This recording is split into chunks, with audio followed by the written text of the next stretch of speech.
Chers amis, bonjour.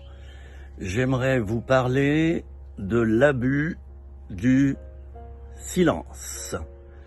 Vous allez peut-être être étonné et vous dire, mais qu'est-ce que c'est que cet abus? Alors, ma vidéo ou mes vidéos sur ce sujet concerneront deux sortes d'abus. Tout d'abord, l'abus de mouvements chrétiens, l'abus de mouvements d'église ou de fédérations d'œuvres ou les instances de telle ou telle dénomination au sommet, à la tête. Eh bien, de nos jours, malheureusement, c'est le silence de la part de ces dénominations, ces mouvements, par rapport à tel ou tel problème de société, par rapport à des dysfonctionnements sociétaux, à des abus sociétaux, à des problèmes de société vraiment imposants, énormes, qui nécessitent une prise de position, une déclaration. Eh bien, nous observons que désormais, ces instances, quelles qu'elles soient, ne réagissent plus. On laisse tout faire. On laisse tout faire. Voyez-vous, c'est comme si des parents ne disaient plus rien à leurs enfants.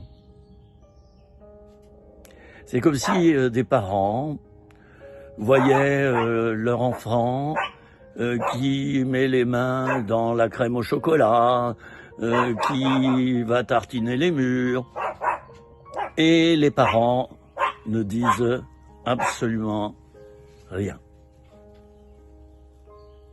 Regrettable, n'est-ce pas? Non seulement ils vont au-devant d'ennuis, parce qu'ils vont devoir nettoyer toute la maison, mais en plus, c'est de la maltraitance envers l'enfant, parce que ils donnent une mauvaise éducation à leur enfant. Certes, les instances spirituelles, leur rôle n'est pas de remplacer des parents, mais tout de même, nous attendons d'elles des déclarations, des prises de position pour mieux nous aligner, pour mieux comprendre ce qui se passe, pour avoir plus de force devant les autorités et dire non, nous ne pouvons pas laisser passer cette loi, nous ne pouvons pas nous taire. Ce que vous voulez faire passer à l'Assemblée nationale, au Sénat, ce que vous voulez imposer au peuple français, je prends l'exemple de la France, ce que vous voulez imposer au peuple par cette loi, par ce décret, nous ne sommes pas d'accord, c'est faux, c'est dangereux, c'est immoral, ce n'est pas éthique, c'est malhonnête et c'est en fin de compte un abus. Regardez autour de vous durant un an, écoutez les fédérations d'églises, vous verrez qu'elles se taisent de plus en plus. Ça, c'est un abus.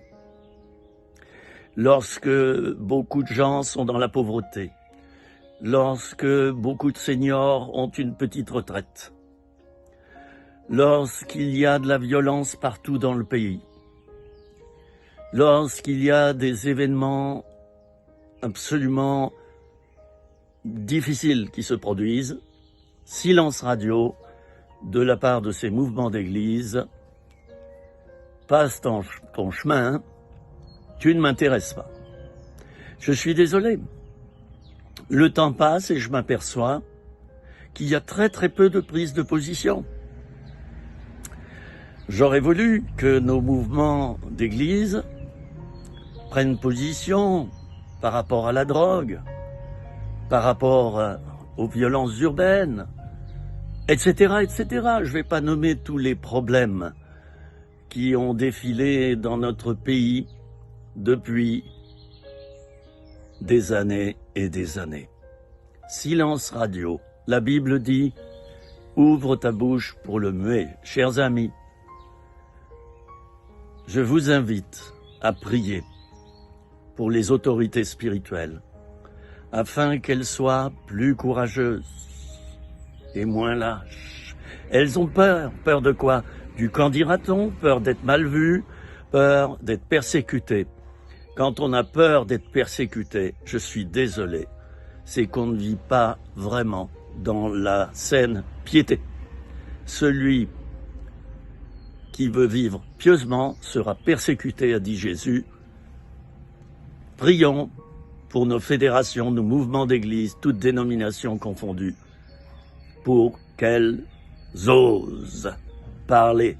Nous avons besoin de leur voix, nous avons besoin qu'elles montrent à notre conscience ce qui est bien ou mal.